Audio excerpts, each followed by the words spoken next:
بالله السميع العلي العظيم من الشيطان اللعين الرجيم. بسم الله الرحمن الرحيم. الحمد لله رب العالمين، الصلاة والسلام على سيدنا ونبينا وشفيعنا وطبيب قلوبنا ومولانا ومقتدانا بالقاسم محمد وآله الطيبين الطاهرين المعصومين، ولعنة الله على أعدائهم أجمعين من يومنا هذا إلى يوم الدين. أما بعد فقد قال الله سبحانه تبارك وتعالى في القرآن المجيد والفرقان الحميد. بسم الله الرحمن الرحيم. إنما يريد الله ليذهب عنكم الرجس أهل البيت وَيُطَهِّرَكُمْ تَطْهِيرًا.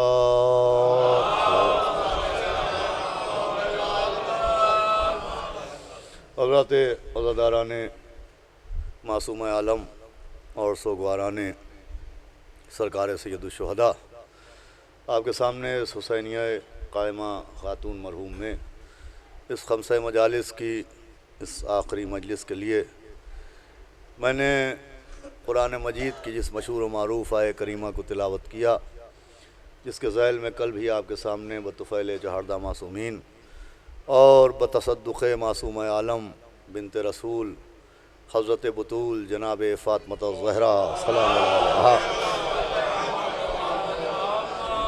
گفتگو کا شرف حاصل کر چکا ہوں۔ یہ آیہ تطہیر ہے، اور میں نے کل آپ کی خدمت میں یہ بات عرض کرنے کی سعادت حاصل کی تھی کہ یوں قرآن مجید میں بے شمار لاتعداد آیات ہیں جو اہل بیت علیہم السلام کی شان عالی شان میں نازل ہوئی ہیں، لیکن ان تمام آیات میں آیہ تطہیر کا مرتبہ بالکل ایک منفرد سا ہے۔ وہ تمام آیات جو اہل بیت علیہم السلام کے عظمت اور ان کی فضیلت کے سلسلے میں نازل ہوئی ہیں وہ اپنی جگہ، لیکن یہ آیہ تطہیر ان تمام آیات میں یوں منفرد ہے کہ پیغمبر اسلام نے جس کثرت سے اس آیت کو تلاوت کیا ہے اتنی کثرت سے کسی اور آیت کی تلاوت تاریخ میں نہیں نظر آتی۔ ادھر تشریف لے آئیں، جگہ ہیں، آپ حضرات بھی تھوڑا تھوڑا آگے آ جائیں، جو پیچھے بیٹھے ان سے گزارش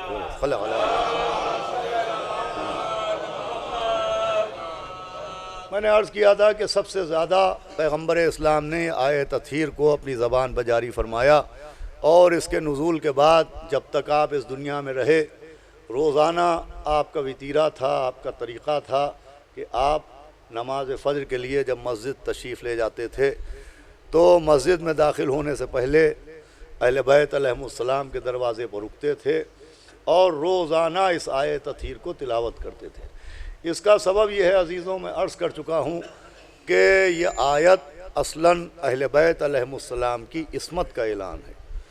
اس آیت کے ذریعے اللہ نے آل محمد علیہم السلام کی عصمت کا اعلان فرمایا، اور اہل بیت علیہم السلام کی عصمت صرف اہل بیت کی فضیلت نہیں ہے بلکہ ان کی عصمت کائنات کی ضرورت ہے، دین کی ضرورت ہے۔ میں نے عرض کیا تھا جیسے پانی حیات انسانی کی ضرورت ہے، جیسے آکسیجن حیات انسانی کی ضرورت ہے، ویسے ہی اہل بیت علیہم السلام کی عصمت کائنات کی ضرورت ہے۔ اب دیکھیں، ضرورت کی اتنی ضرورت ہے کہ اللہ نے ضرورت مند کو بعد میں خلق کیا ہے، اس ضرورتوں کو پہلے خلق کر دیا ہے۔ صلوات بھیجے تو میں عرض کروں آپ کو بھئی، اللہ نے انسان کو خلق کرنے سے پہلے، آدمی کو خلق کرنے سے پہلے یہ ہوا اور یہ فضا اور یہ غذا اور یہ چاند اور یہ سورج سب انسان کو خلق کرنے سے پہلے خلق کیے، اس لیے کہ ہوا ضرورت حیات انسانی ہے، غذا ضرورت حیات انسانی ہے، یہ چاند و سورج ضرورت حیات انسانی ہیں، کائنات میں جتنی بھی اشیاء ہیں وہ حیات انسانی کی ضرورتیں ہیں۔ لہذا قانون یہ بنا کہ انسان کو خلق کرنے سے پہلے اللہ نے وہ جتنی اشیاء جن کی انسان کو ضرورت ہونا تھی ان کو اللہ نے انسان سے پہلے خلق کر دیا۔ انسان کو ہوا کی ضرورت تھی تو انسان کو بعد میں خلق کیا، اللہ نے ہوا کو پہلے خلق کیا۔ انسان کو پانی کی ضرورت تھی، اللہ نے انسان کو بعد میں خلق کیا، اللہ نے پانی کو پہلے خلق کر دیا۔ انسان کو آکسیجن کی ضرورت تھی، اللہ نے انسان کو بعد میں خلق کیا، آکسیجن کو پہلے خلق کیا۔ انسان کو چاند و سورج کی ضرورت تھی، اللہ نے چاند و سورج کو پہلے خلق کیا، انسان کو بعد میں خلق کیا۔ ضرورتوں کو پہلے خلق کیا، ضرورت مند کو بعد میں خلق کیا۔ اور یہ ایک پہچان بھی بنی کہ جو بعد میں خلق ہو وہ ضرورت مند ہے، اور جو ضرورت مند سے پہلے خلق ہو وہ ضرورت ہے۔ صلوات بھیجے محمد وآلہ جو فرما رہے ہیں بھائی صاحبان فہم بیٹھے ہوئے، یہ ایک علامت بنائی، یہ ایک پہچان بنائی کہ جو بعد میں خلق ہو وہ ضرورت مند ہے، اور جو ضرورت مند سے پہلے خلق ہو وہ ضرورت مند کی ضرورت ہے۔ انسان ضرورت مند ہے، بعد میں خلق ہوا۔ آب و ہوا اس کی ضرورتیں ہیں، وہ پہلے خلق ہوئیں۔ انسان ضرورت مند ہے، بعد میں خلق ہوا۔ آفتاب و مہتاب کی اس کو ضرورت ہے، اسے پہلے خلق کیا۔ وہ ایک پہچان بھی بنائی کہ جو بعد میں خلق ہو وہ ضرورت مند ہوتا ہے، جو پہلے خلق ہو، جو پہلے خلق ہو، جو پہلے خلق ہو، تو جو سب سے پہلے خلق ہو، صلوات بھیجے محمد وآلہ محمد۔ اول ما خلق اللہ نوری، کہ سب سے پہلے اللہ نے ہمارا نور خلق کیا، میرا نور خلق کیا۔ یہ سب سے پہلے کا جملہ بتا رہا ہے کہ یہ ہوا انسان کی ضرورت ہے، فضا انسان کی ضرورت ہے، سورج اور چاند انسان کی ضرورتیں ہیں، انہیں انسان سے پہلے خلق کیا۔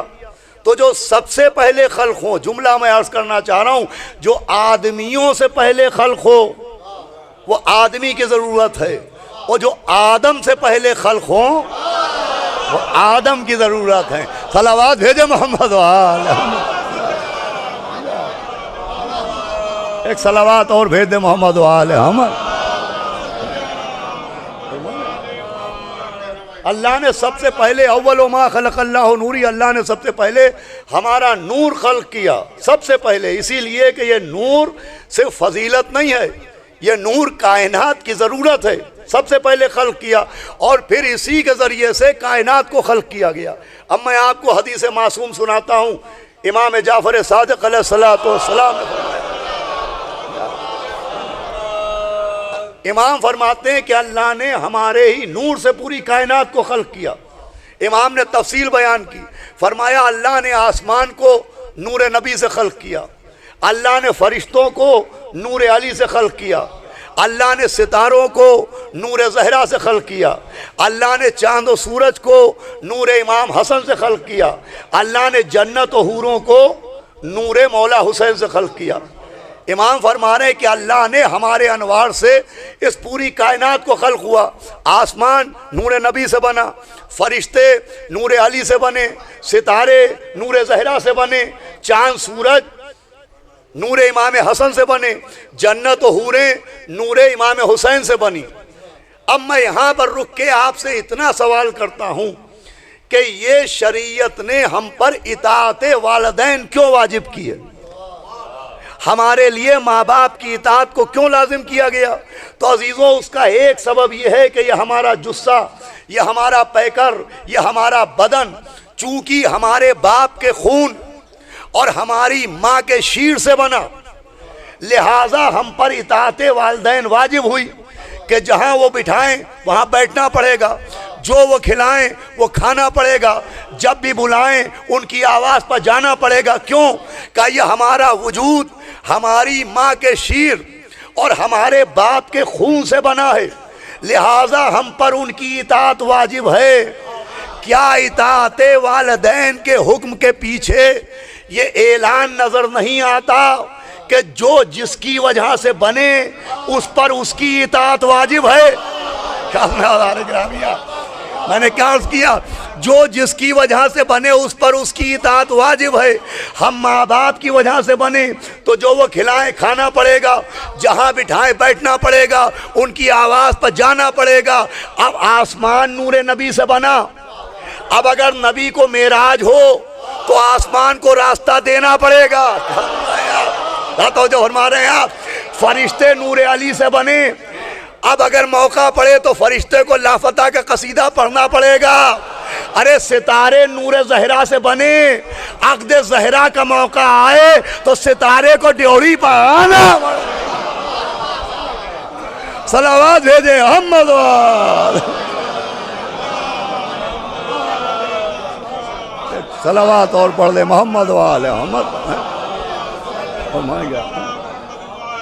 چاند و سورج مولا حسن کے نور سے بنے، اب اگر مولا حسن کے نانا کہہ دیں تو چاند کو 2 ٹکڑے ہونا پڑے گا، اب اگر مولا حسن کے بابا کہہ دیں تو سورج کو مغرب سے پلٹنا پڑے گا۔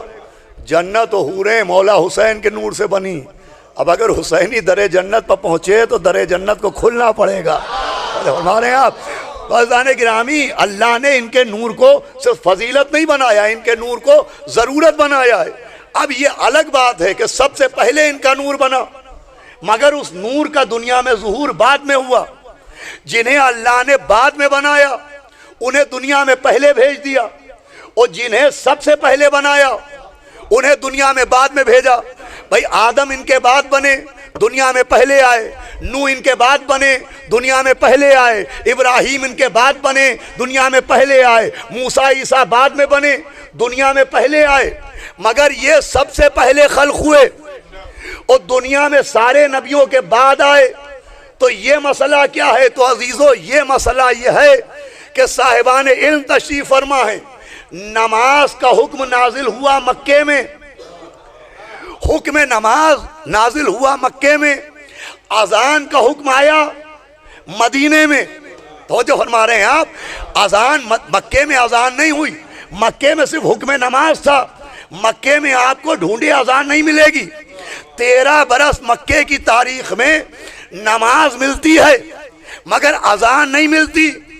تو مکے میں اذان کا نہ ملنا، کیا سن رہے ہیں آپ، اذان کا خارج از دین ہونے کو ثابت نہیں کرتا۔ لوگ کہتے ہیں صاحب یہ عزاداری دور امام میں دکھائیے تو اذان مکے میں سنائیے۔ کیا سنا اذان گرامی؟ صلوات بھیجے محمد وآل محمد۔ دیکھیں بہت خاص بات ہے، اکثر و بیشتر یہ تقاضا ہوتا ہے کہ صاحب کسی امام نے ایسے عزاداری کی ہو تو دکھائیے، امام نے ماتم کیا ہو ایسے تو دکھائیے، امام نے تعزیہ اٹھایا ہو تو دکھائیے، امام نے ایسے مجلسیں کی ہو تو دکھائیے، امام نے ایسے عزاداری کی ہو تو دکھائیے۔ تو مکے میں 13 برس اذان ہوئی ہو تو دکھائیے۔ مکے میں 13 برس اذان نہیں ملتی، کیوں؟ کہ مکے کے حالات اذان کے لائق نہیں تھے۔ تو اذان کا مکے میں نہ ملنا اذان کے غیر اہم ہونے کا ثبوت نہیں ہے، مکے میں کثرت کفار کا ثبوت ہے۔ تو دور امام میں ایسی اذان کا نہ ملنا اذان کے غیر اہم ہونے کا ثبوت نہیں ہے، کثرت منافقین کا ثبوت۔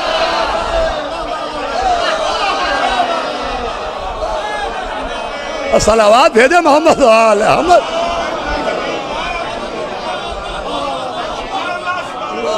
ایک صلوات اور بآواز بلند پڑھے محمد وآل محمد۔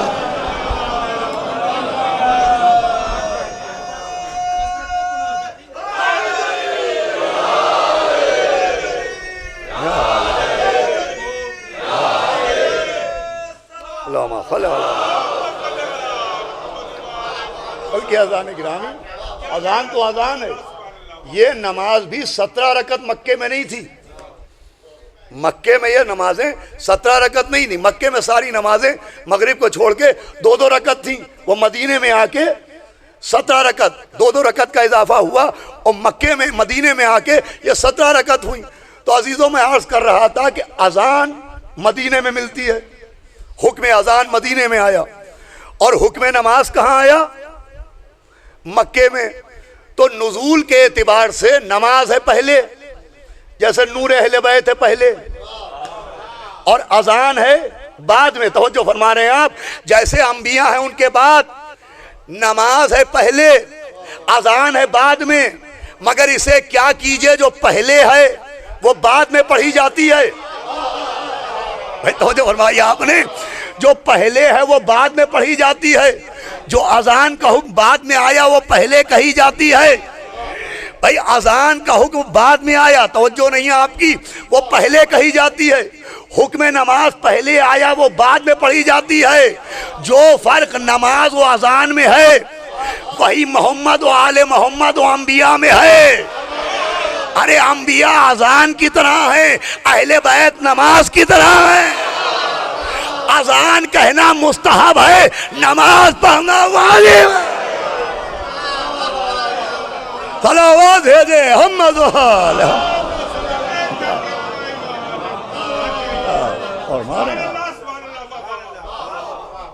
نور اہل بیت کو اللہ نے سب سے پہلے خلق کیا، مگر بھیجا بعد میں۔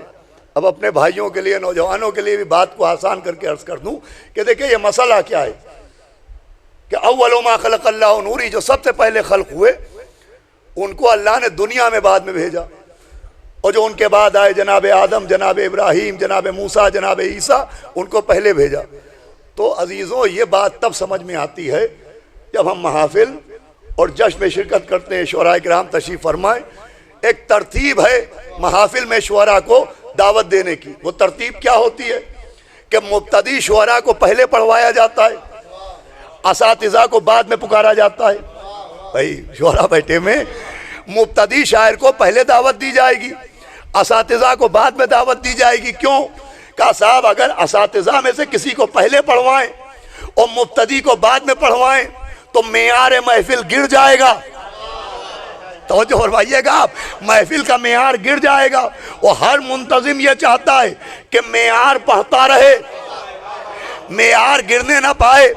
اگر مفضول بعد میں پڑھے گا، افضل پہلے پڑھے گا تو معیار گر جائے گا۔ لیکن اگر مبتدی پہلے پڑھے اور اساتذہ میں سے کوئی بعد میں پڑھے، ارے بھائی جناب حیدر نواب جعفری صاحب ادھر تشریف لائیں، ارے نہیں آ جائیں آپ تشریف لائیں، صلوات پڑھیں محمد و آل محمد۔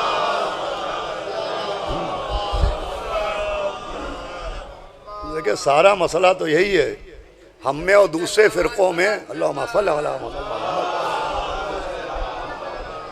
بھائی 73 فرقوں میں جو ہمارے فرقے کا امتیاز ہے وہ یہی ہے کہ ہم خوب جانتے ہیں کہ کس کو کہاں بیٹھنا چاہیے۔ صلوات بھیجے محمد و آل محمد۔ سارا مسئلہ تو مقامی کا ہے، سمجھے آپ؟ تو آپ توجہ فرمائیں، میں کیا عرض کر رہا تھا کہ منتظم چاہتے ہیں کہ معیار بڑھتا رہے، معیار گرنا نہ پائے۔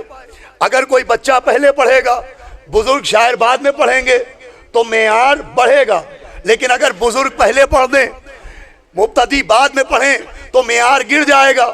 تو اللہ بھی چاہتا ہے کہ معیار ہدایت بڑھتا رہے، معیار ہدایت گرنے نہ پائے۔ اب یہ ہدایت کا قافلہ چلا آسمان سے، توجہ فرما رہے ہیں آپ، آدم سے آغاز ہدایت ہوا، معیار ہدایت بڑھتا رہا۔ آدم سے لے کے جب یہ قافلہ ہدایت عیسیٰ تک پہنچا تو عیسیٰ کو بھی چوتھے آسمان پر بٹھایا تاکہ معیار ہدایت گرنے نہ پائے۔ اب عیسیٰ کے بعد اگر کوئی ایسا آئے جو صرف زمین کی گلیوں میں گھوم کے رہ جائے، کیا سنائیں آپ، تو معیار ہدایت گر جائے گا۔ تو تقاضا تھا کہ عیسیٰ کے بعد وہ آئے جس کی نالین راہ معراج کو پامال کرتی ہوئی گزرے۔ توجہ فرمائیے گا، جو کعبہ قوسین کی منزلوں سے گزرے۔ تو معیار ہدایت آدم سے چلا، آخری نبی تک پہنچا، خاتم النبیین تک پہنچا، سید المرسلین تک پہنچا، صاحب طہ و یاسین تک پہنچا۔ میں کہوں گا پالنے والے نبوت ختم ہوئی، ہدایت تو نہیں، رسالت ختم ہوئی، ہدایت تو نہیں۔ اب معیار ہدایت کا کیا ہوگا؟ اب اگر آخری نبی کے بعد کوئی ان سے کمتر آ گیا تو معیار ہدایت گر جائے گا۔ تو کوئی ایسا بھیج جو محمد سے بھی افضل ہو، آواز آئے گی ان سے بلند ہم نے کسی کو بنایا نہیں۔ ان سے اعلیٰ کسی کو بنایا نہیں، ان سے اعلیٰ کسی کو بنایا نہیں، تو معیار ہدایت کا کیا ہوگا؟ آواز آئے گی محمد سے بلند ہم نے تو کسی کو بنایا نہیں۔ اب خود محمد کی مرضی کہ کسی کو غدیر میں ہاتھوں پہ بلند کر،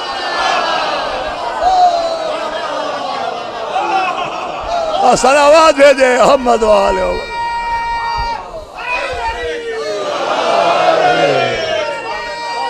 اللہم صلی علی محمد وآل محمد۔ اب وہ خود کسی کو ہاتھوں بلند کر دیں۔ حالانکہ ہمارا عقیدہ یہ اولونا محمد و اوسطنا محمد و آخرونا محمد و کلونا محمد، اول بھی محمد، اوسط بھی محمد، آخر بھی محمد، جو تاج رسالت پہن کے آئے وہ بھی محمد، جو تاج ولایت پہن کے آئے وہ بھی محمد، جو ملکہ عصمت کہلائے کیا حضرت ہے آپ وہ بھی محمد، جو خلق جوہر دکھائے حسن مجتبیٰ کہلائے وہ بھی محمد، جو صبر کی حقیقت بتائے سید الشہداء کہلائے وہ بھی محمد، جو شان عبادت دکھائے زین اللبا کہلائے وہ بھی محمد، جو حلم سمجھائے محمد باقر کہلائے وہ بھی محمد، جو صداقت سمجھائے جعفر صادق بن جائے وہ بھی محمد، جو غصے کو ضبط کرنا سکھائے موسیٰ کاظم کہلائے وہ بھی محمد، جو شان رضا دکھائے علی رضا کہا جائے وہ بھی محمد، جو حقیقت تقوی سمجھائے محمد تقی کہلائے وہ بھی محمد، جو شرافت کی معراج سمجھائے علی النقی کہلائے وہ بھی محمد، جو نرغہ عادہ میں حیبت دکھائے حسن عسکری کہلائے وہ بھی محمد، ارے جو پردے کے باہر وہ بھی محمد، جو پردے کے اندر وہ بھی محمد، اول بھی محمد، اوسط بھی محمد، آخر بھی محمد۔ اب یہاں پر خطیب الایمان فرماتے ہیں، بھائی برادرم عمار صاحب بیٹھے ہوئے، میں عرض کروں یہاں پر وہ فرماتے تھے کہ یا نبی اللہ جب اول بھی محمد، اوسط بھی محمد، آخر بھی محمد، تو یہ بھی تو کہیے ہمارا اول بھی علی، ہمارا اوسط بھی علی، ہمارا آخر بھی علی۔ ارے جب سب کے سب محمد ہیں تو سب علی بھی تو ہوں گے، کیوں نہیں کہا اول بھی علی، اوسط بھی علی، آخر بھی علی؟ وہ فرماتے تھے کہ نبی آواز دیں گے، ارے کہنے کو تو کہہ دوں لیکن جن کے گلے سے ایک علی نہ اترا،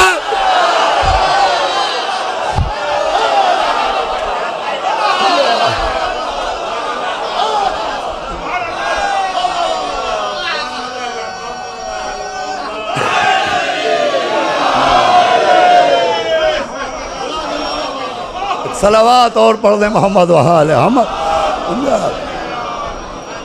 تو آپ نے غور فرمایا بھائی ضرورت، میں عرض کر رہا تھا ضرورت مند جو بعد میں ہو وہ ضرورت مند ہے، جو ضرورت مند سے پہلے ہو وہ ضرورت ہے۔ کائنات آدمیوں کی ضرورت ہے، نور اہل بیت خود آدم کی ضرورت ہے جو آدم سے پہلے ہوں۔ اب میں آپ کو کتاب کا نام سناتا ہوں، مصنف کا نام بتاتا ہوں اور ایک ایک حرف کی ضمانت کے ساتھ یہ واقعہ سناتا ہوں کہ جب جناب آدم کو ملائکہ نے سجدہ کیا تو کتاب کا نام ہے فضائل الزہرا، لکھنے والے کا نام ہے آغائے تقی مکرم، ایران کے عالم دین ہے، فارسی کی کتاب ہے، اردو میں ترجمہ ہے، ہندوستان میں دستیاب ہے۔ ایک صلوات پڑھ دیں محمد و آل محمد، ایک صلوات اور بآواز بلند بھیجیں محمد و آل محمد۔ بھئی ہمارے غریب خانے پر وہ کتاب موجود ہے فضائل الزہرا، عباس بک ایجنسی میں مل جائے گی۔ اس سے زیادہ ضخیم کتاب اردو میں ابھی تک جناب سیدہ کے فضائل کے سلسلے میں اردو میں عرض کر رہا ہوں، کوئی دوسری کتاب نہیں لکھی گئی ہے۔ اس فضائل الزہرا میں آغائے تقی لکھتے ہیں کہ جناب آدم کو جب فرشتوں نے سجدہ کر لیا تو ایک دن آدم و حوا جنت کے باغات میں ٹہل رہے تھے، اور حضرت آدم نے فخر سے کہا کہ کون ہے مجھ سے بالا، کون ہے مجھ سے اعلیٰ کہ مجھے فرشتوں نے سجدہ کیا۔ جیسے ہی آدم نے فخر کیا ویسے ہی جبریل آئے، وہ آ کے کہا حکم خدا ہے آپ میرے ساتھ جنت الفردوس میں چلیں۔ ایک اور جنت جس کا نام جنت الفردوس درج ہے اس میں لے کے گئے، وہ ایک محل کے سامنے روکا اور حکم خدا سنایا کہ حکم خدا یہ ہے کہ آپ و حوا اس محل کے اندر جائیں۔ تو آدم نے جبریل سے پوچھا اس محل میں رہتا کون ہے؟ تو جبریل نے ہاتھ جوڑے کہ حضرت اندر تو میں بھی نہیں گیا، اس لیے کہ میری منزل بھی در ہے گھر نہیں ہے، میری منزل بھی در ہے گھر نہیں ہے، آج تک میں بھی نہیں گیا. آپ کے لیے حکم خدا ہے آپ اندر جائیں. جیسے ہی آدم و حوا اندر گئے تو ایک نورانی سما نظر آیا, نور کا منظر نظر آیا, ایک نورانی تخت نظر آیا, اس پر ایک نورانی شہزادی نظر آئی. اب ایک ایک حرف کی ضمانت لے رہا ہوں, ممبر سے پڑھ رہا ہوں, میرے پاس موجود ہے کتاب, غریب خانے پا کے آپ تصدیق کر سکتے ہیں اپنی آنکھوں سے. جیسے ہی اس بی بی کو دیکھا, اس نور کو دیکھا, تو آدم سجدے میں گر گئے, یہ سوچ کے یہی خدا ہے. آواز آئی آدم سجدے سے سر اٹھاؤ, یہ خدا نہیں ہے, یہ سیدہ ہے. ایک ایک حرف کی ذمہ داری کے ساتھ پڑھ رہا ہوں. یہ نور سیدہ ہے. اب جو آدم نے سجدے سے سر اٹھایا تو دیکھا جناب سیدہ اس تخت پہ بیٹھی ہیں, اس سر پہ ایک تاج ہے, گلے میں ایک ہار ہے, کانوں میں 2 بندے ہیں. آدم نے پوچھا پالنے والے تاج کیسا؟ کہا تاج نہ کہو, یہ خاتم النبیین ہیں. ارے صاحبان فہم بیٹھے ہیں. کہا یہ گلے کا ہار, کہا ہار نہ کہو یہ امیر المومنین ہیں. کہا کانوں کے بندے, کا بندے نہ کہو جنت کے جوانوں کے سردار ہیں. سیدہ کے تاج کا نام خاتم النبیین, ہار کا نام امیر المومنین, کانوں کے بندوں کا نام جنت کے جوانوں کے سردار. ارے وہ ترازو ہی نہیں بنی جو عظمت سیدہ کو تول سکے. کیا سن رہے ہیں آپ؟ وہ ترازو ہی نہیں بنی جو عظمت سیدہ کو تول سکے. ہر خاتون زیور بناتی ہے مگر سونے کے زیور, چاندی کے زیور. اس کی عظمت کو کون تولے جس کے زیور بھی نبوت و امامت کے بنتے ہیں.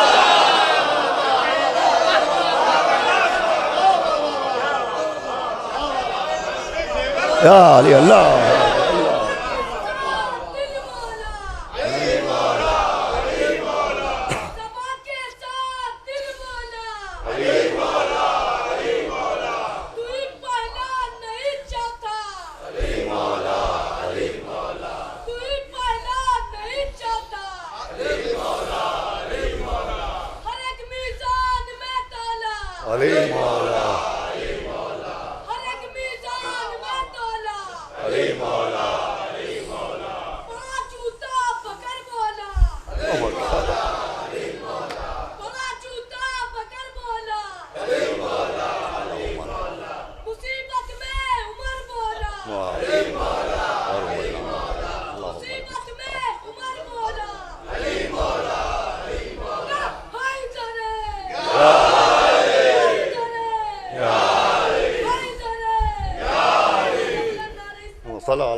دیکھیے ابھی ہمارے وقار بھائی پڑھ رہے تھے لفظ مکروہ. کانوں کی تلخی کو چاشنی میں بدلنے کے لیے ایک صلوات پڑھیں محمد وآل صلوات بھیجے محمد وآل احمد. تو عزیزان گرامی جناب آدم نے جو دیکھا تو بی بی سیدہ کی زیارت ہوئی. کہا یہ تاج خاتم النبیین ہے, ان کا ہار امیر المومنین ہے, ان کے کان کے بندے حسن و حسین جنت کے جوانوں کے سردار ہیں. اب دیکھیں واقعہ میں ایک ایک حرف کی ضمانت لے رہا ہوں. فضائل الزہرا کتاب کا نام ہے, آغائے تقی مکرم عالم دین کا نام ہے جنہوں نے کتاب لکھی ہے, کہ جناب آدم نے نور زہرا کو دیکھتے ہی سجدہ کر لیا خدا سمجھ کے. اچھا خدا سمجھا ایک نینو سیکنڈ ہی کے لیے صحیح, منٹ میں سیکنڈ ہوتے ہیں, سیکنڈز میں نینو سیکنڈز ہوتے ہیں, نینو سیکنڈ ہی کے لیے صحیح انہوں نے خدا سمجھا. وہ اللہ نے سمجھا کے چھوڑ دیا, نہ لباس جنت اتروایا, نہ جنت سے زمین پر بھجوایا. ایک رویہ یہ تھا, وہ ایک رویہ یہ کہ اہل بیت کے پیڑ کا ایک پھل کھا گئے آدم, اور پھل کھانے کا پھل یہ ملا کہ کہا جنت سے زمین پر جاؤ. میں کہوں گا خدا سمجھا کے چھوڑ دیا, ان کے پیڑ کا پھل کھایا, جنت سے نکال دیا. کہ یہی تو سمجھانا مقصود ہے. آدم کے ذریعے آدمیوں کو پیغام دیا ہے کہ غلو کرنے والوں کو سمجھایا جائے گا, حق کھانے والوں کو نہیں.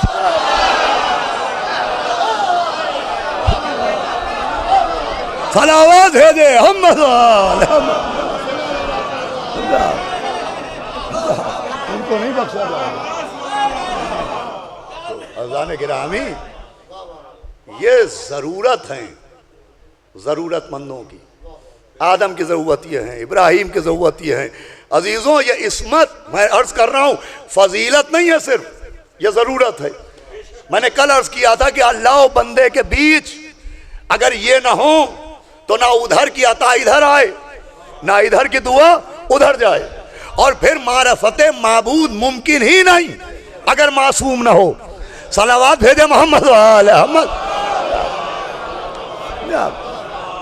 اچھا، معبود تو معبود، اللہ تو اللہ۔ ایک شب کی معرفت نہیں ہو سکتی، ایک رات کی معرفت نہیں ہو سکتی اگر ان کی ذات نہ ہو۔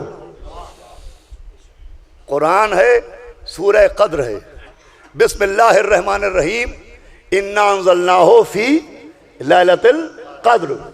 ہم نے اس قرآن کو کہاں نازل کیا؟ شب قدر میں نازل کیا۔ وما ادراک ما لیلۃ القدر، تم کیا جانو کہ لیلۃ القدر کیا ہے؟ تمہیں کیا معلوم کہ شب قدر کیا ہے؟ اب یہ کیا ہے شب قدر؟ چھٹے امام جعفر صادق علیہ السلام سے کسی نے پوچھا شب قدر کیا ہے؟ آپ نے فرمایا جو ہماری دادی سیدہ کی معرفت حق معرفت کے ساتھ حاصل کر لے وہ سمجھ جائے گا کہ شب قدر کیا ہے۔ صلوات بھیجے محمد وآل محمد۔ بھائی صاحبان علم بیٹھے ہوئے، تصدیق کر لیجئے، حقیقت لیلۃ القدر ہیں جناب سیدہ، حقیقت لیلۃ القدر ہیں جناب سیدہ، بی بی سیدہ ہیں شب قدر۔ ہم نے قرآن کو شب قدر میں نازل کیا۔ بات ہو رہی ہے نزول قرآن کی کہ ہم نے قرآن کو کب نازل کیا؟ اب آخری منزل ہے اور بہت توجہ چاہتا ہوں، شب قدر میں نازل کیا۔ مگر یہ نہیں کہا کہ تم کیا جانو کہ قرآن کیا ہے، نہیں، توجہ نہیں ہے آپ کی۔ یہ نہیں کہا تم کیا جانو قرآن کیا ہے، کہا تم کیا جانو شب قدر کیا ہے۔ اس کا مطلب شب قدر قرآن کی وجہ سے محترم نہیں ہے، قرآن شب قدر کی وجہ سے محترم۔ ارے صلوات کا سہارا دے محمد وآل محمد پر۔ بھائی بڑی توجہ چاہتا ہوں آپ کی، تم کیا جانو؟ وما ادراک ما لیلۃ القدر، تمہیں کیا معلوم شب قدر کیا ہے؟ کیا ہے شب قدر جناب سیدہ؟ کیا ہے شب قدر جناب زہرا؟ کیا ہے شب قدر جناب صدیقہ طاہرہ؟ یہ ہے شب قدر۔ ہم نے قرآن کو شب قدر میں نازل کیا۔ تم کیا جانو کہ شب قدر کیا ہے؟ یہ قرآن کو شب قدر میں کیوں نازل کیا؟ شب قدر جناب سیدہ، اس کا مطلب قرآن کے نزول کے لیے سیدہ کی ضرورت ہے۔ کیا سن رہے ہیں آپ؟ قرآن کے اگر یہ بات میں سمجھا پایا تو میری محنت سوارت۔ نزول قرآن کے لیے سیدہ کی ضرورت ہے۔ اب سیدہ کی کیا ضرورت ہے؟ تو قرآن ہے کیا کہ اگر یہ پہاڑوں پر نازل ہو جاتا تو پہاڑ ٹکڑے ٹکڑے ہو جاتے۔ پہاڑ وزن قرآن کو برداشت نہیں کر سکتے تو کون برداشت کرے گا؟ کہاں نازل کیا؟ کہ قلب رسول پر، نبی کے دل پر نازل کیا۔ اس کا مطلب قرآن کا وزن اٹھانے کے لائق صرف نبی کا دل ہے۔ ہم نے کہا یا نبی اللہ دل کیا ہے؟ کہ فاطمہ تو قلبی۔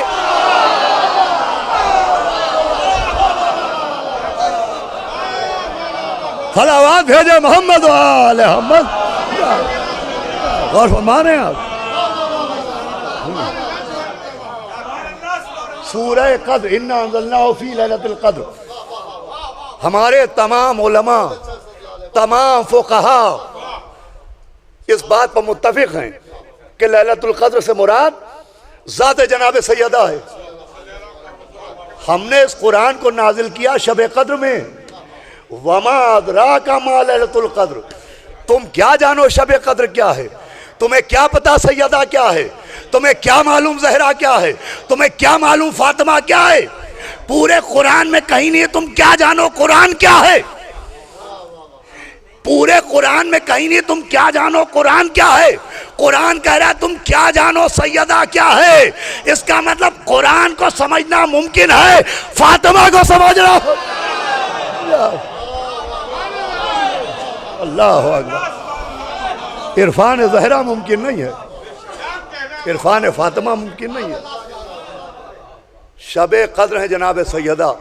اسی لیے سورہ حمد کے بعد تاکید ہے نمازوں میں کہ سورہ حمد کے بعد دو سورے، ایک سورہ اخلاص، ایک سورہ قدر کا، نمازوں میں سورہ حمد کے بعد سورہ اخلاص ضرور پڑھنا اور سورہ قدر ضرور پڑھنا۔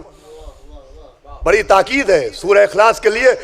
امام نے فرمایا کہ اگر کوئی دن بھر نمازیں پڑھے مگر جان بوجھ کے ایک نماز میں بھی وہ سورہ اخلاص نہ پڑھے، قل هو اللہ احد نہ پڑھے، تو اس کی نماز نہیں ہوتی۔ سورہ قل هو اللہ کے بغیر نماز نہیں ہوتی۔ اچھا سورہ قدر تو سیدہ سے منسوب ہے، یہ سورہ اخلاص کیا ہے؟ نبی نے کہا اے علی، لوگوں کے درمیان تمہاری حیثیت ایسی ہے جیسے قرآن میں سورہ قل هو اللہ احد، جیسے سورہ اخلاص مولا علی کو سورہ اخلاص سے مثال دی، کہ تمہاری مثال سورہ اخلاص جیسی ہے، تمہاری مثال سورہ قل هو اللہ جیسی ہے۔ سورہ حمد نہیں کہا، سورہ بقرہ نہیں کہا، سورہ اعلیٰ نہیں کہا، سورہ قل هو اللہ کہا۔ سبب یہ ہے کہ ہر سورے میں اللہ کا ذکر بھی ہے، بندے کا ذکر بھی ہے۔ سورہ حمد میں اللہ کا ذکر بھی ہے، غیر المغضوب علیہم ولا الضالین، بندوں کا ذکر بھی ہے۔ سورہ عمران میں بندوں کا ذکر بھی ہے، اللہ کا ذکر بھی ہے۔ سورہ اعلیٰ میں اللہ کا ذکر بھی ہے، بندوں کا ذکر بھی ہے۔ یہ واحد سورہ ہے جس میں بندوں کا کوئی ذکر ہی نہیں ہے۔ اللہ اللہ اللہ اللہ اللہ اللہ، وارے پالنے والے، ایسے سورے سے مثال دی، اور کیوں نہ دیتا کہ جس کو مثال دی، آنکھیں عین اللہ، چہرہ وجہ اللہ، زبان لسان اللہ، کان اذن اللہ، نفس نفس اللہ، پہلو جنب اللہ، دوست رحمت اللہ، دشمن لعنت اللہ۔ سورہ اخلاص اسے مولا علی سے مثال دی۔ اور سورہ قدر میں شب قدر ہیں جناب سیدہ۔ ایک سورہ شوہر سے منسوب ہے، ایک سورہ بیوی سے منسوب ہے۔ یہ انتقام لیا ہے خدا نے، اس لیے کہ جب خلافت کی منزل آئی تھی تو لوگوں نے کہا تھا صاحب جس گھر میں نبوت رہی ہو اسی گھر میں امامت نہیں رہے گی، ہم امامت کو خاندانی نہیں بننے دیں گے۔ اللہ نے کہا ٹھہرو، ہم عبادت کو خاندانی بنا دیں گے۔ صلوات بھیجے محمد وآلہ محمد۔ بس یہ تو آخری منزل ہے۔ سورہ قدر میں شب قدر ہیں بی بی زہرا، پورے سال کی سب سے محترم رات جناب سیدہ، شب قدر جناب سیدہ۔ سال میں جتنی بھی راتیں ہیں، جتنی بھی شبیں ہیں، سب سے محترم شب قدر ہے۔ اچھا اب ایک ہفتے میں 7 دن ہیں، سب سے محترم دن کون سا ہے؟ جمعہ کا دن۔ رات کی بات نہیں، میں دن کی بات کر رہا ہوں۔ شب میں شب قدر اور دنوں میں جمعہ کا دن سب سے محترم ہے۔ تو شب قدر کی حقیقت ہے جناب سیدہ، یہ جمعہ کا احترام کیوں ہے، یہ جمعہ کی عظمت کیوں ہے؟ بھائی دیکھیے، میں ایک طریقہ یہ ہے کہ کتابوں سے پڑھا جاتا ہے، پڑھنا چاہیے کہ صاحب بخاری نے اہل بیت کے لیے کیا لکھا، مسلم نے کیا لکھا، ترمذی نے کیا لکھا، جلال الدین سیوطی نے کیا لکھا۔ کبھی کبھی یہ بھی سننا چاہیے علامہ مجلسی نے کیا لکھا، شیخ صدوق نے کیا لکھا، کیا سنایا؟ صلوات بھیجے محمد وآلہ محمد۔ بھائی غیروں نے کیا لکھا، اس سے پہلے یہ بھی سمجھ لیجئے آل محمد کے لیے اپنے علماء نے کیا لکھا۔ شب قدر ہے بی بی سیدہ، سب سے زیادہ محترم دن ہے جمعہ۔ اب جمعہ سب سے محترم کیوں ہے؟ تو امام نے فرمایا جمعہ اس لیے سب سے محترم دن ہے کہ جمعہ ہی کا دن تھا جس دن اللہ نے عالم ارواح میں سب کی روحوں کو جمع کر کے علی کی ولایت کا اقرار لیا۔ سنیں عزیزان گرامی، آپ یہی دن تھا جب علی کی ولایت کا اقرار لیا۔ اس کا مطلب جمعہ جماعت کی وجہ سے محترم نہیں ہے، علی کی ولایت کی وجہ سے محترم ہے۔ نہیں، ابھی کوئی خاموش نہ رہے گا، جملہ میں عرض کر رہا ہوں، ابھی دلیل ملتی ہے، کوئی خاموش نہ رہے گا۔ جمعہ جماعت کی وجہ سے محترم نہیں ہے، علی کی ولایت کی وجہ سے محترم ہے۔ آپ کہیں گے دلیل، تو دلیل یہ ہے کہ دوست تو دوست دشمن بھی یہ جانتا تھا. یہی وجہ ہے کہ ایک دشمن علی نے جمعے کی نماز بدھ کو پڑھائی.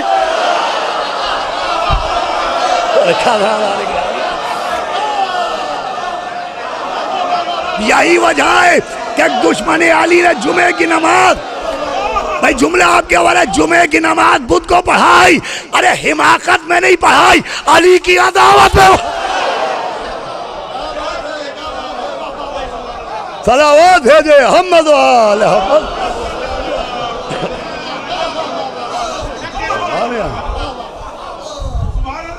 ایک صلوات اور پڑھ دیں محمد وآل محمد.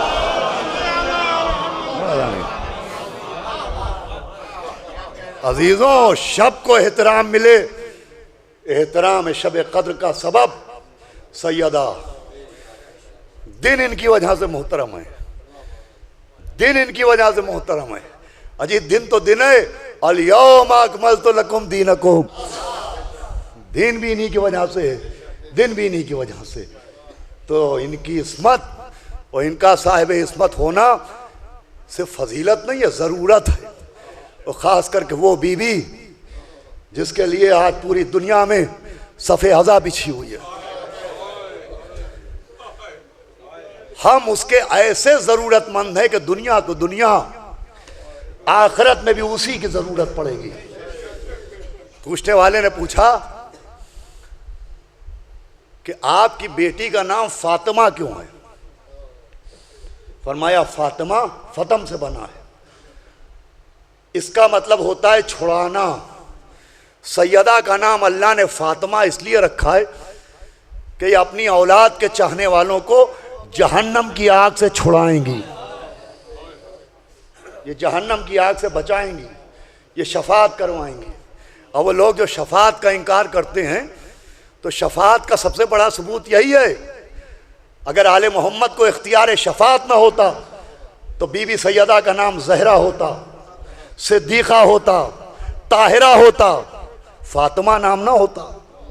فاطمہ کا مطلب ہی ہے کہ روز محشر یہ اپنی اولاد کے چاہنے والوں کی شفاعت فرمائیں گی، جہنم کی آگ سے چھڑائیں گی.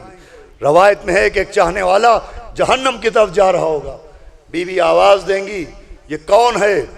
کہا اس کے دل میں محبت ہے مگر اعمال کی کمی کی وجہ سے اسے جہنم بھیجا جا رہا ہے. بی بی آواز دیں گی میرا نام، کہا فاطمہ ہے. کہا فاطمہ کا مطلب؟ کہا جہنم سے چھڑانے والی. تو کہا پالنے والے پھر یہ میری آل کا چاہنے والا جہنم کی طرف کیوں جا رہا ہے؟ آواز آئے گی یہ جہنم میں جلانے کے لیے نہیں جا رہا ہے، اسے جہنم کی طرف اس لیے بھیجا جا رہا ہے کہ تم اسے پلٹاؤ تو دنیا کی سمجھ میں آئے کہ تمہارا نام فاطمہ کیوں ہے. اللہ اکبر.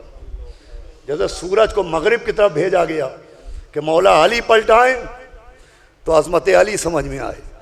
چاہنے والوں کے لیے جو جہنم کی روایات ہیں یہ اسی لیے ہے کہ عظمت فاطمہ سمجھ میں آئے کہ بی بی فاطمہ شفیع روز محشر ہوں. ان کا نام منصورہ اس لیے ہے کہ یہ مومنین کی نصرت فرمائیں روز محشر. لیکن وہ منظر عجب ہوگا. آواز آئے گی اہل محشر اپنی آنکھوں کو بند کر لو، اپنے سروں کو جھکا لو، اس لیے کہ نبی کی بیٹی کی سواری آ رہی ہے، بنت رسول کی سواری آ رہی ہے. بس عزیزوں، مولا سلامت رکھے ہمارے ڈاکٹر اسد عباس صاحب کو، ان کے تمام اہل خانہ اہل خاندان کو، ان کے بچوں کو اور تمام مومنین کو جو اتنی بڑی تعداد میں مسلسل 5 روز تک یہاں مجلسوں میں شرکت کرتے رہے، مجلسیں برپا کرتے رہے. بڑی مظلومہ بی بی کا ماتم ہے. دیکھیں 2 معصوم ایسے ہیں کہ جب بھی ان کا نام کسی امام کے سامنے آیا تو آنکھوں سے آنسوؤں کا دریا جاری ہو گیا. ایک تو مولا حسین غریب کا نام. اور یہ بات میں عرض کرتا رہتا ہوں کہ ہم میں معرفت کی کمی ہے، ورنہ مولا حسین کو رونے کے لیے مصائب کی ضرورت ہی نہیں ہے، صرف نام حسین رونے کو کافی ہے. میں آپ کو ایک چھوٹی سی حدیث روایت سناتا ہوں، کامل الزیارات میں ہے. بھئی بلا تشبیہ اکثر و بیشتر ہم گھر میں آئے تو ہمارے بچے ہم کو دیکھ کے ہماری طرف دوڑتے ہیں، تو ہم اکثر ان کو ایسے ناموں سے پکارتے ہیں جو ان کے نام ہوتے نہیں ہیں. بچہ ہماری طرف دوڑا، ہم نے کہا آؤ میرے چاند، آؤ میرے لال، آؤ میری آنکھوں کے نور. یہ نام نہیں ہوتے، یہ جذبہ محبت ہے جو مختلف ناموں سے بچوں کو پکرواتا ہے۔ کامل الزیارات میں ہے کہ ایک دن مولا حسین مولا علی کی طرف دوڑے تو مولا علی نے یہ نہیں کہا آؤ میرے آنکھوں کے نور، یہ نہیں کہا آؤ میرے چاند۔ کامل الزیارات میں ہے کہ مولا علی نے کہا آؤ مومن کے آنسو۔ اللہ اکبر، اللہ اکبر، آؤ مومن کے آنسو۔ مولا حسین کا نام تو وہ ہے، اور دوسرا نام شہزادی اولیاء کا نام کہ ایک شخص چھٹے امام کے پاس آیا، وہ آ کے کہا کہ حضرت میرے گھر میں بیٹی پیدا ہوئی ہے۔ فرمایا اللہ مبارک کرے، اور بھی بیٹی کی فضیلتیں بیان ہوئی ہیں۔ مولا علی سے بھی ایک شخص نے کہا تھا کہ یا علی دعا کیجئے کہ اللہ مجھے بیٹا دے، فرمایا تھا کہ انشاءاللہ بیٹا ملے گا مگر بیٹی بھی مانگا کر۔ اس نے کہا آقا یہ بیٹی پر اتنا زور کیوں دیا؟ تو فرمایا بیٹیاں باپ کے جنازے کی زینت ہوتی ہیں۔ اللہ عجب جملہ فرمایا، بیٹیاں باپ کے جنازے کی زینت ہوتی ہیں۔ مطلب یہ ہے کہ جب گھر سے باپ کا جنازہ اٹھنے لگتا ہے اور بیٹیاں چیخ کے میت سے لپٹتی ہے تو اسے جنازے کی زینت کہتے ہیں۔ یا علی فریاد، ارے کربلا میں قانون بدل گیا، وہاں بیٹی موجود ہے مگر باپ پر رونے نہیں دیا جاتا۔ اللہ اللہ ماشاءاللہ، آوازیں بلند ہیں آپ۔ تو اس نے کہا کہ میرے گھر میں بیٹی پیدا ہوئی ہے۔ امام نے فرمایا اللہ مبارک کرے، یہ بتا تو نے اپنی بیٹی کا کیا نام رکھا؟ تو کہا کہ آقا میں نے اپنی بیٹی کا نام آپ کی دادی کے نام پہ فاطمہ رکھا۔ بھائی سننا تھا کہ حضرت کی آنکھوں سے آنسوؤں کا دریا رواں ہو گیا۔ کہا آقا کیا مجھ سے غلطی ہو گئی؟ یہ نام میری بیٹی کے لائق نہ تھا؟ کیا گستاخی ہو گئی؟ فرمایا نہیں، اس سے بہتر نام کیا ہوگا؟ کہا آپ رو کیوں رہے ہیں؟ کہا مجھے وہ جلتا ہوا گھر نظر آ رہا ہے، مجھے اپنی دادی کا مرثیہ سنائی دے رہا ہے، صبت علیہ مصائب اللہ انہا صبت علیہ مصرنا لیا۔ ارے بابا میرا بچہ مار ڈالا گیا، میرا گھر جلا دیا گیا، میرا گھر لوٹ لیا گیا، میرے شوہر کے گلے میں رسی باندھی۔ ماشاءاللہ آواز بلند ہے۔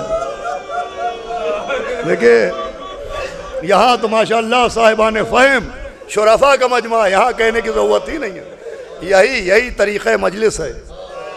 بھائی جیسے شریعت نے اماموں کے ذریعے ہمیں بتایا ہے کہ کون سی نماز آہستہ پڑھیں، کون سی نماز بآواز بلند پڑھیں، جن اماموں نے بتایا نماز کیسے پڑھنا چاہیے، جن اماموں نے بتایا روزہ کیسے رکھنا چاہیے، ویسے ہی اماموں نے یہ بھی بتایا ہے کہ جب سیدہ کے گھرے لٹے ہوئے گھر کا ذکر ہو تو رونا کیسے چاہیے۔ مجلس ہو رہی ہے، پانچویں امام بیٹھے ہیں، ذاکر مصائب پڑھ رہا ہے، آپ نے فرمایا اپنے ساتھی سے کہ بھائی تم روئے نہیں؟ اس نے کہا آقا یہ رومال دیکھیے، میں اتنا رویا ہوں کہ رومال نم ہو گیا۔ کہا ایسے نہ رو۔ کہا کیسے رو؟ کہا ایسے رو جیسے ہماری جدہ فاطمہ زہرا روتی ہے، جنت سے آئی فاطمہ زہرا کی ہے صدا۔ اب موقع نہیں رہا، وقت نہیں رہا، ورنہ روایتوں میں اس کا ذکر بھی ہے کہ جناب سیدہ جنت میں کیسے روتی ہیں۔ اس کا ذکر بھی کتابوں میں ہے کہ جب جناب سیدہ کے رونے کی آواز بلند ہوتی ہے تو جہنم کے شعلے بے چین ہو جاتے ہیں، صدائے گریہ فاطمہ پر، اور لپکتے ہیں کہ زمین کو جلا کے خاک کر دیا جائے اور جناب سیدہ کا انتقام لے لیا جائے۔ تو اللہ کہتا ہے فرشتوں سے کہ آواز تسبیح کو بلند کر دو، اس لیے کہ اگر گریہ سیدہ کی آواز زمین تک پہنچ گئی تو پھر قیامت آنے میں دیر نہ لگے گی۔ ماشاءاللہ آواز بلند ہے وہ سیدہ، روز محشر آواز آئے گی۔ کل میں مصائب پڑھ چکا ہوں، ایک روایت سنانا، آنکھیں بند کرو اس لیے کہ بنت رسول کی سواری آ رہی ہے، حالانکہ نور کے ناقے میں ہوں گی بی بی۔ ایک تو احترام سیدہ کی وجہ سے، دوسرے روایتوں میں یہ ہے کہ جب جناب سیدہ آئیں گی تو عجب عالم میں آئیں گی کہ آپ کے سر پر ردا کے ساتھ آپ کے سر پر مولا علی کا خونی امامہ رکھا ہوگا۔ اللہ مولا علی کا خون بھرا امامہ ہوگا، آپ کے داہنے کاندھے پر حسن مجتبیٰ کا کرتا ہوگا، آپ کے بائیں شانے پر حسین ابن علی مظلوم کربلا کا کرتا ہوگا، اور آپ کے ہاتھوں میں عباس کے کٹے ہوئے ہاتھ ہوں گے۔ اللہ اس عالم میں جناب سیدہ آئے گی کہ عباس کے کٹے ہوئے بازو اپنے ہاتھوں میں لیے ہوئے، اور پھر روایت میں ہے کہ آپ کے دائیں جانب جناب ختیجہ ہوں گی، آپ کی بائیں جانب جناب فاطمہ بنت اسد ہوں گی، ادھر بی بی کی والدہ ہوں گی، ادھر مولا علی کی والدہ ہوں گی، حوریں بی بی کی طرف آگے بڑھیں گی اور جناب ختیجہ کو بی بی بنت اسد کو بھی سلام کریں گی، اور جناب سیدہ سے کہیں گی بی بی یہ آپ کی اماں اپنے ہاتھوں پر کیا لے کے آ رہی ہیں؟ آواز دے گی اماں ذرا دکھائیے آپ کیا لے کے آئی ہیں۔ اب جو جناب ختیجہ رضا کا دامن ہٹائیں گی تو ایک بچے کا چھوٹا سا لاشا نظر آئے گا، حوریں کہیں گے بی بی یہ کس کا لاشا ہے؟ کہہ رہے یہ میرے محسن کا لاشا ہے۔ اللہ اللہ یہ میرے محسن کا لاشا ہے۔ بس تمام ہو رہی مجلس، حوریں سر و سینہ پیٹیں گی اور پھر ہاتھ جوڑیں گی، وہ کہیں گی بی بی یہ مولا علی کی والدہ اپنے ہاتھ پر کیا لیے ہوئے؟ آواز دیں گی کہ آپ بھی دکھائیں کہ آپ کیا لے کے آئی ہیں۔ اب جو جناب فاطمہ بنت اسد اپنی چادر کا کونا ہٹائیں گی تو ایک اور چھوٹے سے بچے کی میت نظر آئے گی جس کا کرتا خون میں ڈوبا ہوا ہوگا۔ حوریں کہیں گے بی بی یہ بچہ کون ہے؟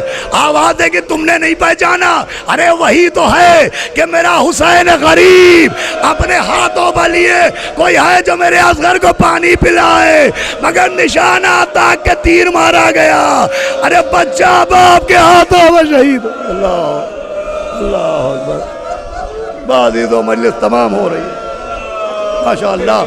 اللہ کوئی غم نہ دے سوائے غم سرکار سید الشہداء۔ جناب سیدہ آگے بڑھیں گی اور عدالت الہی میں اپنا مقدمہ پیش کریں گی۔ دیکھیں کہیں کوئی قتل ہو، غریب سے غریب آدمی کا بھی قتل ہو جائے تو مقدمہ ضرور چلتا ہے، اب فیصلہ صحیح آئے یا غلط آئے مقدمہ ضرور ہوتا ہے۔ آل محمد وہ مظلوم ہے، اللہ اکبر، کہ آج تک ان کا مقدمہ بھی کہیں قائم نہ ہوا۔ روز محشر بی بی سیدہ اپنا مقدمہ عدالت الہی میں پیش کریں گی، مصائب سنانا شروع کریں گی، آواز دی جائے گی لاؤ دشمن زہرا کو، لاؤ دشمن علی کو، لاؤ قاتل علی کو، اور دردناک عذاب دیا جائے گا۔ پھر بی بی اپنے چاہنے والوں کی شفاعت فرمائیں گی، اور پھر آپ بس مجلس تمام ہے، آپ رک جائیں گے، آپ دائیں بائیں دیکھیں گی، آواز آئے گی بی بی کیا چاہتی ہیں؟ کہ پالنے والے میری ایک خواہش ہے اسے پورا کر دے۔ کا حکم کرے بی بی، کا ساری دنیا نے سنا ہے کہ میرا حسین کتنا مظلوم ہے، اس وقت ساری مخلوق موجود ہے، میں چاہتا ہوں دنیا اپنی نظروں سے دیکھ لے کہ میرا حسین کتنا مظلوم ہے۔ آواز دی جائے گی زمین کربلا کہاں ہے؟ ایک مرتبہ زمین کربلا بلند ہوگی، ایک بیری کے پیڑ کے نیچے ایک جوان سینے پر ہاتھ رکھ کے سو رہا ہوگا، ایک دریا کے کنارے ایک علمدار سو رہا ہوگا، بیچ زمین کربلا پر کسی کا لاشا گھوڑے سے پامال نظر آئے گا، کہیں اون و محمد، کہیں قاسم، کہیں سعید، کہیں زہیر ہوں گے۔ پورا مقتل کربلا سجا ہوا نظر آئے گا، بس آخری جملہ ہے، وہ دریا کے کنارے عباس کے شانے کٹے ہوئے، وہ بیری کے پیڑ کے نیچے علی اکبر کا لاشا پڑا ہوا ہے، وہ ایک چھوٹی سی علی اصغر کی تربت، وہ قاسم کا پامال لاشا، وہ اون و محمد کے جنازے، ایک دھواں بلند ہو رہا ہوگا زمین کربلا سے کہ ایک مرتبہ بی بی آواز دے گی پالنے والے میرا حسین کہاں ہے؟ اللہ اکبر۔ آواز دی جائے گی زمین کربلا اور بلند ہو۔ اب جو زمین بلند ہوگی تو لاشوں کے بیچ میں سیدہ کا لال اپنا کٹا سر اپنے ہاتھوں پر لیے کھڑا ہوگا، تو مجلس تمام ہو گئی، مولا حسین اپنا کٹا سر اپنے ہاتھوں پر لیے کھڑے ہوں گے، بی بی کو غشا جائے گا، میں کہوں گا بی بی ارے قیامت کی بات ہے، مگر مولا حسین کا سر حسین کے ہاتھوں پر دیکھا، آپ کا یہ عالم ہوا، ارے جب بیٹی سے پوچھئے جب حسین کا سر شمر ملول کے ہاتھ میں دیکھا، ارے جب لوگ کے نیزہ پر حسین غریب کا سر اللہ